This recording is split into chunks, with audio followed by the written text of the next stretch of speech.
മോൾ അത് അങ്ങനെ ചെയ്യുമ്പോൾ അത് ഡിജിറ്റൽ അറസ്റ്റ് ആയിട്ട് കൺസിഡർ ചെയ്യൊക്കെയാണ് ചെയ്യാം. അഭിഷേകാണോ? എജുപോർട്ട് നടൻ വീഡിയോ ഒന്നും ഉണക്കാവോ? ഇന്നലെ മോഡൽ എക്സാം എഴുതിണ്ടായിരുന്നോ? 22-ാം തീയതി അല്ലേ? അത് നമ്മൾ റിസൾട്ട് ചെക്ക് ചെയ്തിട്ടുണ്ടായിരുന്നു. അപ്പോൾ ഇവിടെ ടെക് ടീം പറഞ്ഞത് ഒരു എക്സ്റ്റേണൽ ഫാക്ടർ എന്തോ വന്നിട്ടുണ്ട് എന്നുള്ളതാണ്. അപ്പോൾ ഹെൽപ്പ് ചെയ്യാൻ അടുത്തുണ്ടായിരുന്നു എക്സാമിന്. ആക്ച്വലി ഇങ്ങനെ എക്സ്റ്റേണൽ ഒരു സപ്പോർട്ട് ഉണ്ട്. നമ്മൾ 24,000 കുട്ടികൾ എഴുതിയ എക്സാം ആണ്. അപ്പോൾ മോൾ അത് അങ്ങനെ ചെയ്യുമ്പോൾ അത് ഡിജിറ്റൽ അറസ്റ്റ് ആയിട്ട് കൺസിഡർ ചെയ്യുകയാണ് ചെയ്യാം. ഇല്ലല്ലേ?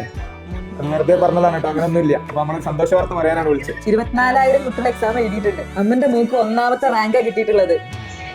സ്റ്റേറ്റ് മൊത്തത്തിൽ റാങ്ക് ആണ്. 24,000-ൽ 1ാമത് എന്ന് പറയുന്നത് ചില്ലറ കേസൊന്നുമല്ല. എന്തായാലും നമ്മുടെ പ്രൈസ് ഉണ്ട്. അതുപോലെ തന്നെ സ്കോളർഷിപ്പോട് കൂടിയിട്ട് ഇനി അപ്കമിങ് ഫൗണ്ടേഷൻ ബാച്ചിൽ പഠിക്കാനുള്ള അവസരമുണ്ട്. അതുമായി ബന്ധപ്പെട്ട കാര്യങ്ങളൊക്കെ നമ്മൾ എന്ത് ചെയ്യും, വീണ്ടും കോൺടാക്ട് ചെയ്യും.